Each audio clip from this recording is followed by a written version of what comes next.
Hello, मैं हूं हरप्रीत। आज हम बात करेंगे उन बच्चों के बारे में जो स्कूल में जा रहे हैं लेकिन स्कूल में वो कुछ सीख नहीं रहे हैं। उनमें बहुत से बिहेवियर इश्यूज़ आ गए हैं। स्पेशली कोरोना टाइम के बाद बहुत से पेरेंट्स मुझे कॉल करते हैं इसके रिगार्डिंग कि बच्चे स्कूल में जब से भेजना दोबारा उन्होंने शुरू किया है कोरोना टाइम के बाद में उनमें बहुत से बिहेवियर इश्यूज़ आ गए हैं। बच्चे काम नहीं करना चाहते हैं, सीखना नहीं चाहते हैं। एक बार वो लिंक उनका टूट गया है तो अब वो दोबारा उनको बहुत प्रॉब्लम आ रही है स्कूल में एडजस्ट होने में और सीखने में भी। हम ये छोटी सी एक बात समझ नहीं पाते हैं। हमें सबसे पहले बच्चों की नीड्स को समझने की ज़रूरत है। अगर हमारे बच्चे को कुछ इश्यूज़ हैं इसका मतलब है उसे कहीं ना कहीं डिफ़िकल्टी तो है ही। चाहे हम ऑटिज़म की बात करें, ADHD या हमारे बच्चे को लर्निंग डिसेबिलिटी भी है, तब भी हम OT को प्रेफर करते हैं। या तो हम नॉर्मल स्कूल में भेज रहे हैं, साथ में हम OT दिलवाते हैं बच्चों को, या फिर हम स्पीच थेरेपी दिलवाते हैं बच्चों को और सोचते हैं कि बस समाधान हो गया। लेकिन हमें ये समझने की ज़रूरत है कि नॉर्मल पैटर्न से ऑटिज़म में स्पेशली ये चीज़ बताई जाती है कि नॉर्मल पैटर्न से बच्चे नहीं सीख पाते हैं। उन्हें सिखाने के लिए हमें स्पेशल टेक्निक्स चाहिए होती हैं। मैं मानती हूँ कि स्पेशल एजुकेशन और नॉर्मल एजुकेशन में गोल्स सेम होते हैं। दोनों में ही बच्चों को एजुकेट करना है, हमें सेम चीज़ें सिखानी है, लेकिन हमारा सिखाने का तरीका स्पेशल एजुकेशन में अलग रहता है। अब मैं बात करूँगी कि नॉर्मल और स्पेशल एजुकेशन पैटर्न में फ़र्क क्या रहता है। फ़र्क ये रहता है नॉर्मल और स्पेशल एजुकेशन में कि नॉर्मल में बच्चे को ब्लैक बोर्ड पे A to Z लिख दिया गया है, तो बच्चे ने ये सभी लेटर्स को स्कैन कर लिया है और वो समझ पाया है और वो याद भी कर लेगा। लेकिन ऑटिज़म में बच्चों को डिफ़िकल्टी ये रहती है कि बच्चे A ही समझ नहीं पाए हैं, तो A to Z उनके लिए बहुत ही ज़्यादा मुश्किल कॉन्सेप्ट है कई बार। तो हर बच्चे की अपनी डिफ़िकल्टी है। कुछ बच्चों को बोर्ड से पढ़ने में प्रॉब्लम है, कुछ बच्चों को लिखने में, कुछ को फोकस करने में, कुछ को किसी की बात सुनने में, कुछ को बात को समझने में, कुछ को अपने पीयर्स के साथ इंटरेक्शन करने में। इतनी डिफ़िकल्टीज़ होने के साथ बच्चों के लिए स्कूल में कोप करना काफ़ी मुश्किल हो जाता है और इसके साथ कई बार सेंसी इश्यूज़ उनके इतने अधिक होते हैं कि बच्चे काम पर फोकस नहीं कर पाते हैं। लगातार इधर उधर दौड़ने में उनका ध्यान लगा रहता है या फिर खिड़की से बाहर देखते रहते हैं। ध्यान क्लास में ना होकर, टीचर की आवाज़ में ना होकर, आसपास के शोर में ही खो जाता है। इन चीज़ों की वजह से हमारे बच्चों की लर्निंग बहुत अफेक्ट होती है। ऐसे में ज़रूरी है कि वो डेफिसिट्स एरियाज़ को पर हम घर पर ही काम करें, जिनमें बच्चे अक्सर जो एरियाज़ बच्चों के स्कूल में इग्नोर हो जाते हैं, कोई उन्हें नोटिस नहीं करता है। क्योंकि 30-40 बच्चों की क्लास में आपके एक बच्चे को ध्यान दे पाना टीचर के लिए भी मुश्किल होता है। आप घर पर अपने बच्चों के साथ में इंडिविजुअली जब काम करते हैं तो बिलीव मी आपके बच्चे आपसे बहुत जल्दी सीखते हैं, क्योंकि हमारे बच्चों को इंडिविजुअल अटेंशन की बहुत ज़्यादा ज़रूरत होती है। स्पेशल एजुकेशन का मतलब होता है कि बच्चों को उस तरीके से सिखाना जिस तरीके से बच्चे सीखना चाहिए। हमेशा ये कहा जाता है कि teach them the way they want to learn.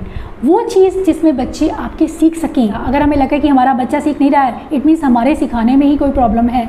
हमें अपना वे ऑफ टीचिंग चेंज करने की ज़रूरत है, हमें स्ट्रेटजीज चेंज करने की ज़रूरत है ताकि हमारे बच्चे उस चीज़ को, उस कॉन्सेप्ट को समझ पाएँ।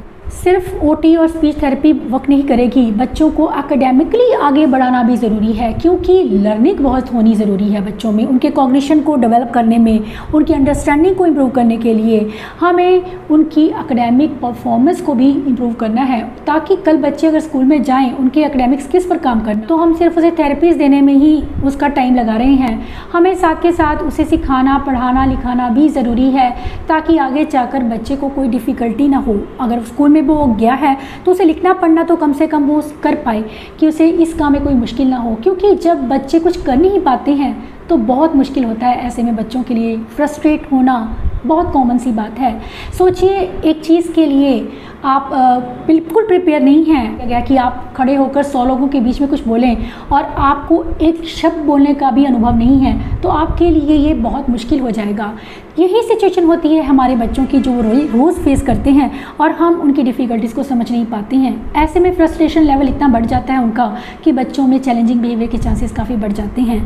शुरुआत में ही हमें बच्चों की डिफ़िकल्टीज़ को समझना है और उन पर काम करना है। उनकी क्या क्या डिफ़िकल्टीज़ हो सकती हैं उसे क्लोजली ऑब्जर्व करना भी ज़रूरी है। कुछ बच्चों को स्पीच को लेकर डिफ़िकल्टीज़ होती हैं। अगर हमारा बच्चा एज अप्रोप्रिएट स्पीच उसमें नहीं आ पाई है तो इसका मतलब है उसको स्पीच को लेकर डिफ़िकल्टीज़ हैं। ऐसे में बच्चों की रिसेप्टिव और एक्सप्रेसिव लैंग्वेज पर काम करना ज़रूरी है। कुछ बच्चों में स्पीच तो होती है लेकिन वो सही से बोल नहीं पाते हैं। बच्चों की अंडरस्टैंडिंग में काम करना और उनकी रिसेप्टिव लैंग्वेज को इम्प्रूव करना बहुत ज़रूरी है, ताकि बच्चों की एक्सप्रेसिव लैंग्वेज में सुधार हो सके। Is painting. She are cooking. Walking. Concepts को Old का समझना opposite बच्चों क्या के लिए होता है? काफ़ी मुश्किल हो सकता है। बच्चे नॉर्मल वे में जल्दी सीख नहीं पाते हैं। इनमें ऐसे से में हमें देखो। बच्चों को कॉन्सेप्ट को कुछ इस क्या है तरह ये? से इंट्रोड्यूस करना है कि बच्चा यंग। जल्दी उस चीज़ को समझ पाए। जैसे कि ये विजुअल्स को बूढ़ी है यूज़ ना, करना, विजुअल्स के और साथ में ये बच्चे बहुत जल्दी यंग उन है। चीज़ों को समझ पाते हैं। सैड। सैड का ऑपोजिट क्या होता है? हैप्पी। Very good. कौन है? हम अक्सर बच्चों से रीडिंग एक्सपेक्ट करते हैं, लेकिन हम यह भूल जाते हैं कि बच्चों को जब तक लेटर की नॉलेज नहीं है तब तक बच्चे रीडिंग भी नहीं कर पाएंगे। बच्चों को लेटर्स की आइडेंटिफिकेशन सिखाना, उसके साथ ही साउंड के बारे में बताना बहुत ज़रूरी है ताकि वो सही से रीड कर पाएँ। मिसिंग नंबर लेटर्स को सिखाने के लिए, उनकी साउंड्स को पहचानने के लिए बच्चों को बहुत ज़रूरी होता है। फोनिक अवेयरनेस के लिए बच्चों को सिखाना ज़रूरी है कि हर एक, जैसे कि ये ब्लू है, हमें सामने कलर, ये कलर है ब्लू और बच्चे को ब्लू कलर बनाना है तो बच्चे को ये लेटर्स लगाने। ये एक इंटरेस्टिंग वे रहता है बच्चों को सिखाने का। स्पेशल एजुकेशन कहाँ से मिले?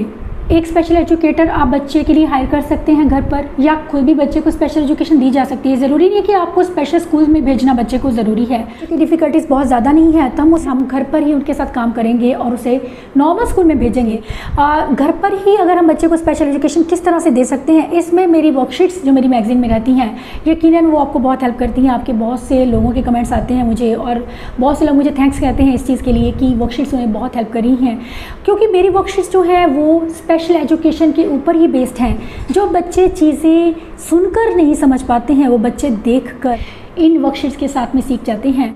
बच्चों को जब आप नॉर्मली कोई स्टोरी सुनाते हैं तो बच्चे ध्यान नहीं दे पाते हैं, अटेंशन उनका कम रहता है। लेकिन जब आप विजुअल्स के साथ में कोई चीज़ बच्चों को बताते हैं तो बच्चे लगातार उस पर फोकस रहते हैं।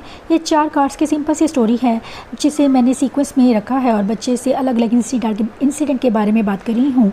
और इस तरह से आप कई कार्ड्स का नंबर्स को बढ़ा सकते हैं ताकि आपके बच्चे का अटेंशन लगातार बढ़ता जाए। चाहे मैं यहाँ कॉग्निशन की बात करूँ या प्री राइटिंग स्किल्स की बात करूँ या फिर रीडिंग या फिर स्पीच, इन सब में आपको कंसंट्रेशन, इन सब में आपको वर्कशीट्स बहुत ज़्यादा हेल्प करती हैं। बच्चों को ग्रॉस मोटर डिफ़िकल्टीज रहती हैं, घर पर ही बच्चों के ग्रॉस मोटर स्किल्स पर काम करना ज़रूरी है, या उन्हें फिजियोथेरेपी दिलवाएं अगर आपको लगता है कि बच्चे को कुछ ऐसे इश्यूज़ हैं। बच्चों को टो वॉकिंग या फिर डब्ल्यू सिटिंग के इश्यूज़ हो सकते हैं, उनकी गेट, उनके कोऑर्डिनेशन में प्रॉब्लम हो सकती है।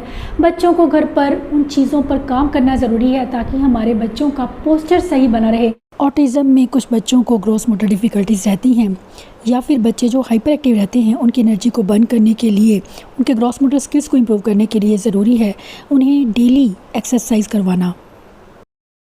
अब मैं बात करूंगी कि कुछ बच्चों को फाइन मोटर डिफिकल्टीज रहती हैं जिसकी वजह से बच्चे पेंसिल भी नहीं पकड़ना चाहते हैं। राइटिंग बहुत दूर की बात हो जाती है। ऐसे में बच्चों को डिफरेंट राइटिंग टूल्स दिए जा सकते हैं। बच्चों को राइटिंग में उनमें इंटरेस्ट बनाने के लिए कुछ ऐसी उन्हें वर्कशीट्स दी जा सकती हैं जो बच्चे ईजिली कर पाएँ। अगर आपका बच्चा लिखना नहीं चाहता तो कुछ ऐसी एक्टिविटीज़, वार्म अप एक्टिविटीज़ बच्चों को स्टार्टिंग में दे सकते हैं, जैसे कि क्ले को पोक करना।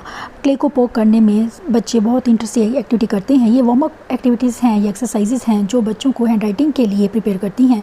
इसके अलावा ये सिंपल और इजी वर्कशीट है जिसमें सिंपली बच्चे को सिर्फ लाइन्स लगानी है। ये इंटरेस्टिंग वेज रहती हैं बच्चों को प्रिपेयर करने के लिए, उनके आने वाले काम के लिए, ताकि बच्चे ईजिली होमवर्क कर पाएँ इंटरेस्ट के साथ। कई बार बच्चों को बोर्ड से कॉपी करने में प्रॉब्लम होती है। ऐसे में बच्चों को कुछ ऐसी सिंपल एक्टिविटीज़ दी जानी चाहिए जिससे बच्चे इंटरेस्ट के साथ करें। मैंने इसमें कलर्स लिए हैं, बच्चों को एक पैटर्न दिया है और बच्चे को उसे देखकर कॉपी करना है। इसके बाद मैं बात करूंगी कि कुछ बच्चों को सेंसरी इंटीग्रेशन की ज़रूरत होती है, क्योंकि सेंसरी नीड्स इन बच्चों को रहती है। वो बच्चे काम पर फोकस नहीं रह पाते हैं, स्कूल में लगातार इधर उधर दौड़ते रहते हैं और एक जगह पर सिटिंग नहीं दे पाते हैं। सिटिंग को लेकर भी समस्याएं रहती हैं। ऐसे में बच्चों को सेंसरी अकोमोडेशन देना, उन्हें वो चीज़ें देना ताकि बच्चे आपके काम पर फोकस रह सकें। लैप पैड देना या उन्हें वॉबल कुशन देना बैठने के लिए, उनकी सिटिंग को इम्प्रूव करता है। उसके साथ ही बच्चों को डीप प्रेशर देना या उन्हें मसाज देना भी बच्चों को शांत करने में हेल्प करता है। आप घर पर ये प्रोग्राम उनके लिए डिज़ाइन कर सकते हैं अपने बच्चे के हिसाब से, उसकी नीड्स को देखकर कि उसको किस चीज़ की नीड है। अगर आपका बच्चा हाइपर है तो आप ये चीज़ें ऐड कीजिए। बच्चे को आपको थेरेपीज देनी है, उसको किस तरह से देनी है, उसको डीप प्रेशर देना है या फिर आपको उसको मसाज देनी है या उसके लिए कोई लर्निंग एक्टिविटीज़ डिज़ाइन करनी है। अगर आपका बच्चा आपको लगता है कि एक्टिव नहीं है, सुस्त रहता है, तो उसके हिसाब से ही आप प्रोग्राम बनाएंगे। इस चीज़ को ध्यान रखना है, क्योंकि स्पेशल एजुकेशन आईईपी के ऊपर ही बेस्ड होती है। हमें बच्चे की इंडिविजुअल नीड्स को समझना बहुत ज़रूरी है जब भी हम बच्चे के लिए कोई भी प्रोग्राम डिज़ाइन कर रहे हैं। अब मैं बात करूँगी कि कुछ बच्चों को कमांड फॉलोइंग में डिफ़िकल्टी होती है, बच्चे दूसरों की बात को सुनते नहीं हैं। अक्सर ये कंप्लेन रहती है क्योंकि बच्चे फोकस नहीं कर पाते हैं। जिन बच्चों का कंसंट्रेशन कम रहता है वो बच्चे दूसरों की बात नहीं सुनते हैं और ख़ुद बोलते रहते हैं, जिससे उनके कन्वर्सेशन स्किल्स, कम्युनिकेशन उनका अफेक्ट होता है और स्कूल में भी उनका परफॉर्मेंस इफेक्ट होता है, उनका बिहेवियर इफेक्ट होता है। ऐसे में ज़रूरी है कि हम बच्चों के कमांड फॉलोइंग पर काम करें कि उन्हें किस तरह से बात माननी है, उन्हें पॉजिटिवली रीइंफोर्स किया जा सकता है इस चीज़ के लिए। जब भी आप बच्चों के कंसंट्रेशन पर काम करते हैं तो एक्टिविटीज़ ऐसी होनी चाहिए जो बिल्कुल सिंपल हो, जो इंटरेस्टिंग हो और जिसमें बच्चे इंजॉय करें। ये कुछ ऐसी एक्टिविटी है जिसमें मैंने मैग्नेटिक बोर्ड को यूज़ किया है और बच्चे को लाइन के अंदर जाकर इसको मैग्नेट को अंदर तक लेकर जाना है, बिल्कुल अंदर तक। इसमें मैं पेंसिल यूज़ नहीं कर रही हूँ, इसमें मैंने मैग्नेट को यूज़ किया है और हाथ ऑटोमेटिकली वो जो मैग्नेट उसने लिया हुआ है वो उस पर फिंगर स्टिक रहती है और उसका कंसंट्रेशन भी। बच्चों में कमांड फॉलोइंग के बिहेवियर को बनाने के लिए बहुत ज़रूरी है कि उन्हें पॉजिटिवली रीइंफोर्स किया जाए। उसके साथ ही कुछ ऐसी सिंपल एक्टिविटीज़ बच्चों को दी जाए, क्योंकि जिसमें बच्चे को उठकर काम करना पड़े, बच्चे अक्सर वो करना नहीं चाहते हैं। ऐसे में आप बैठे बिठाए उस बच्चे को सिंपल से काम देंगे जो बच्चे को आपकी कमांड के अकॉर्डिंग करने हैं। जैसे कि इसमें मैंने कुछ सर्कल ड्रॉ किए हैं जिसमें नंबर्स हैं, नंबर्स के अकॉर्डिंग बच्चे को कलर्स लगाने हैं। मैं उसे बोलूँगी कि फर्स्ट में रेड रखो, इसी तरह से इंस्ट्रक्शन देना बारी बारी से कि नंबर 2 में ये कलर रखो, 3 में ये रखो, 4 में ये। और इसी तरह से आप इसको थोड़ा सा लेवल को बढ़ा भी सकते हो। इसमें प्लस को ऐड करना, सब्ट्रैक्शन, मल्टीप्लिकेशन या डिवीज़न को भी ऐड किया जा सकता है। ये बच्चे के लेवल पर डिपेंड करता है। इसके बाद मैं बात करूंगी कि कुछ ऐसे मैथ के कॉन्सेप्ट्स होते हैं जो बच्चों के लिए मुश्किल होते हैं सीखने। इसके कुछ ऐसे कॉन्सेप्ट होते हैं जिन्हें बच्चे समझ नहीं पाते हैं। ऐसे में बच्चों को ईजी और इंटरेस्टिंग वे में सिखाना बहुत ज़रूरी है। जैसे कि प्लस, माइनस, मल्टीप्लिकेशन का क्या मतलब है, डिवीज़न के साइन क्या है और उसका क्या मतलब है। इस मतलब को समझाने के लिए उनके साथ सिंपल एक्टिविटीज़ करना बहुत ज़रूरी है। उन्हें सिंपल वे में इंट्रोड्यूस करना बहुत ज़रूरी है हर एक कॉन्सेप्ट को। यहाँ मैं बात करूँगी एडिशन की, तो एडिशन के लिए मैंने 3 एप्पल्स लिए। आप चाहें तो ऑब्जेक्ट्स ले सकते हैं, 3 + 2। फिर मैं उसे काउंट करके बताऊँगी क्योंकि विजुअली उसके सामने है तो बच्चे इजली इस चीज़ को काउंट करके ऐड करने के कॉन्सेप्ट को समझ पाते हैं। इसके साथ ही अगर सब्ट्रैक्ट करना है तो 2 में से हमें 1 एप्पल को निकाल देना है। ये चीज़ बच्चों को हेल्प करती है उस कॉन्सेप्ट को ईजिली समझने में। इसके बाद कुछ चीज़ें जिन बच्चों को सोशल डिफ़िकल्टीज़ बहुत ज़्यादा रहती हैं, उन्हें बिहेवियर थेरेपी के थ्रू या फिर सोशल एजुकेशन दी जा सकती है। बच्चे अक्सर सोशल स्किल्स को देखकर नहीं सीख पाते हैं, स्कूल में भी उन्हें कोई यह स्किल नहीं सिखाएगा। ऐसे में ज़रूरी है घर पर ही बच्चों को सोशल स्किल सिखाना। आप ऐसी वर्कशीट्स के साथ में बच्चों को सिखा सकते हैं कि किस तरह से उन्हें सोशली बिहेव करना है। जैसे कि किसी ने अगर उनसे पूछा हेलो किया है तो उन्हें बदले में क्या कहना है, उन्हें भी हेलो कहना है। इसके बाद अगर कोई उनसे उनका नाम पूछ रहा है तो उन्हें अपना नाम बताना है, और अगर उन्हें कोई यह कह रहा है कि नाइस टू मीट यू तो उन्हें क्या जवाब देना है। ये सब चीज़ें बच्चों को सिखानी बहुत ज़रूरी है क्योंकि ये बेसिक कन्वर्सेशनल स्किल हैं जिन्हें बच्चों को सिखाना ज़रूरी है। एक और चीज़ बहुत कॉमन रहती है ऑटिज़म में, बिहेवियर्स चाहे चैलेंजिंग है या स्टिमिंग है, दोनों ही किसी ना किसी तरीके से बच्चों की लर्निंग को अफेक्ट करते हैं।